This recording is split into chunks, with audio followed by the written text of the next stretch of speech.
স্টেশনের মতো। এক জায়গা থেকে অন্য জায়গায় যাবার পথে ওরা এখানে নামে এবং প্রয়োজনীয় নির্দেশ দিয়ে খাওয়া দাওয়া বিশ্রাম নেয়। হঠাৎ করে হইচই হয়, আবার সব শান্ত হয়ে যায়। এক একদিন সদল বলে হামলা করে, পৈশাচিক তাণ্ডব লীলা হয় আমাদের নিয়ে, তারপর আধমরা করে ফেলে রেখে চলে যায়। এভাবে চলতে থাকলো অনেক দিন। বেশ কিছুটা সময় গেলে আমি একদিন ক্রমাগত ট্রাকের আওয়াজ পাচ্ছি। খানিকক্ষণ কান পেতে নিশ্চিত হলাম সত্যি সত্যি ট্রাকের চাকার শব্দ।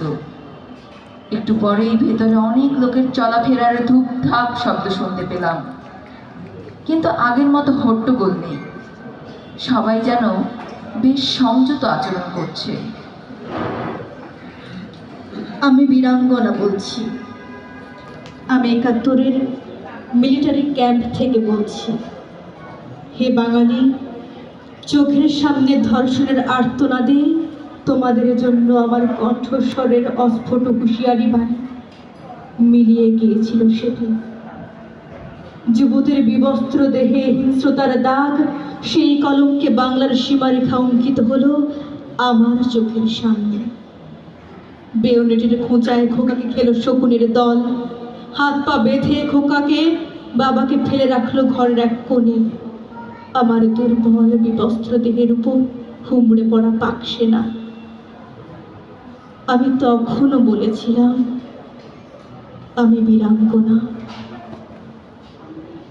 আমার ভীত চোখ ইতিহাস হবে, তোদের মুখে থু দিয়ে অবাক চোখে বিশ্ব দেখবে লাল সবুজের পতাকা। আমি সেই বীরাঙ্গনা।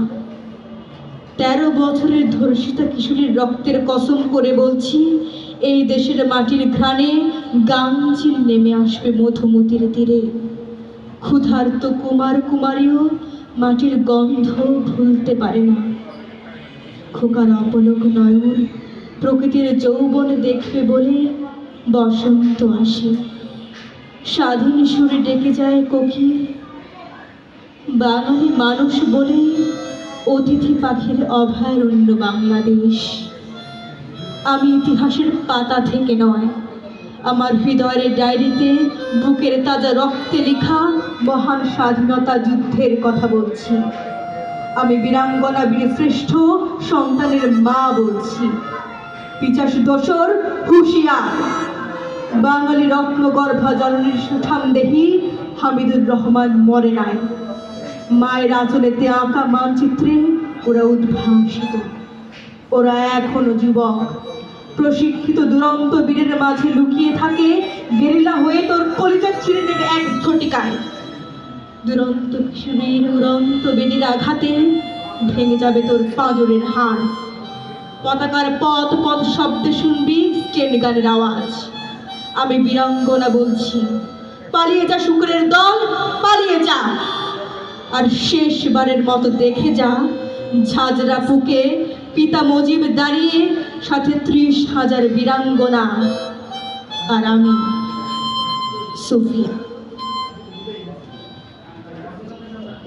২ এপ্রিল ১৯৭১, রাত ৮টা।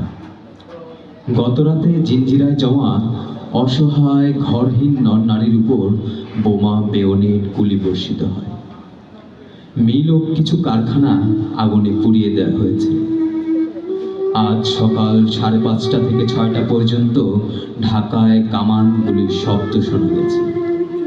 র্যাঙ্কিন স্ট্রিটে হিন্দু বাড়িতে আগুন ধরিয়ে দেওয়া হয়েছে। রেডিও পাকিস্তান থেকে সীমান্তে ভারতীয় সৈন্য প্রবেশ অব্যাহত এবং সিলেট, চুয়াডাঙ্গা, দিনাজপুর, যশোর, কুমিল্লা সীমান্তে ভারতীয় অস্ত্র সরবরাহ অব্যাহত বলে ঘোষণা করা হল। ঢাকা শহর ও পূর্ব পাকিস্তানের অন্যান্য শহরে শান্তিময় পরিবেশ বলে ঘোষিত হল। কি পরিহাস, নির্লজ্জ উক্তি! ৪ এপ্রিল ১৯৭১, রাত ১০টা। গত রাতে ৯:৩০ গোলার শব্দ শুরু হলো। সারা রাত অবিরাম পাওয়া গেছে। কোথায় কি হয়েছে জানা যায়নি। সারাদিন সারা রাত প্লেন উড়েছে। রাশিয়ান কনসাল জেনারেল রাও ফরমান আলীর সাথে দেখা করেছেন, প্রতিবাদও করেছেন। ভারতীয় বেতারে বহু আশা ও আশ্বাস বাণী প্রচার করেছেন। জিঞ্জিরায় গণহত্যা শুরু হয়েছে। আজ অনেক আমেরিকান ও ব্রিটিশ পরিবার ঢাকা ছেড়েছে। 8 এপ্রিল 1971 রাত 10টা। সারাদিন প্লেন উড়েছে, বেতারে নানা বেচাল প্রচারিত হচ্ছে, বিভৎস মৃত্যুর অন্তর নেই। আজ সৈন্যবাহিনী আড়ি জানাচ্ছে, সমস্ত দেশ ধ্বংস করে দেশের স্বাভাবিক অবস্থা প্রচার করেছে। তারা কি মানুষ? রাত 9টায় কারফিউ হয়েছে, কিন্তু কিন্তু রাস্তাঘাট সন্ধ্যা থেকে নিঝুম। এ নীরবতা মৃত্যু শীতল, ভয়াবহ। 12 এপ্রিল 1971 রাত 9টা। 3 দিন থেকে প্রচণ্ড বৃষ্টির সাথে বোমার শেলের শব্দ ভেসে আসছে। কাল সারা রাত প্লেন উড়েছে।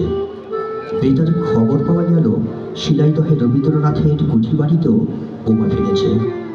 প্রচণ্ড যুদ্ধ চলছে ওদিকে। ঢাকার রাস্তাঘাট জনশূন্য। সদরঘাট লঞ্চ টার্মিনালে লঞ্চ বা নৌকা কিছুই নেই।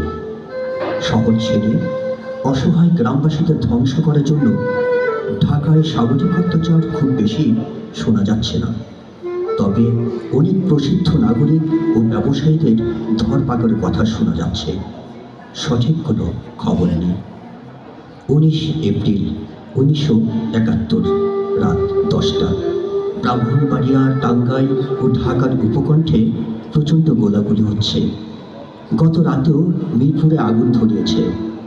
রিলিফের জন্য দেওয়া কপ্টারগুলো আজ বাংলার মানুষের উপর বোমা ফেলবার কাজ করছে। সমস্ত বিশ্ব এই অন্যায় অবিচারে প্রতিবাদে মুখর। ভারত বাংলা শরণার্থীদের আশ্রয় দিচ্ছে। পদস্থ কর্মচারীর উপর লাঞ্ছনা, পশুর অধম সেনাবাহিনীর হাতে দিন দিন বেড়েই চলছে। 25 মার্চ অপারেশন সার্চলাইটের মধ্য দিয়ে বাংলা সাধারণ মানুষের উপর পাকিস্তানি সেনারা শুরু করে নারীকে হত্যাযজ্ঞ। প্রতিদিন সারা দেশ জুড়ে এই হত্যাযজ্ঞের তালিকা শুধু দীর্ঘ থেকে দীর্ঘতর হয়েছে। মাঠ ঘাট, নদী নালা, গুদাম ঘর, স্কুল আর পথের দুপাশে শুধু লাশ আর লাশ। বেয়নেটে বিদ্ধ ছিন্ন ভিন্ন লাশ, পুকুরে খাওয়া পচা লাশ, জনকে ছিন্ন মস্তক আর রমণীর ধর্ষিত মৃতপ্রায় শরীরে খুবলে খাওয়া নরপিশাচদের স্থির চিত্র ভেসে উঠেছে সারা বাংলা জুড়ে। তবুও মায়েরা দুহাত বাড়িয়ে দিয়েছে সন্তানের জন্য যুদ্ধে যাবার আশীর্বাদ, দিয়েছে না ফেরার শেষ চুম্বন।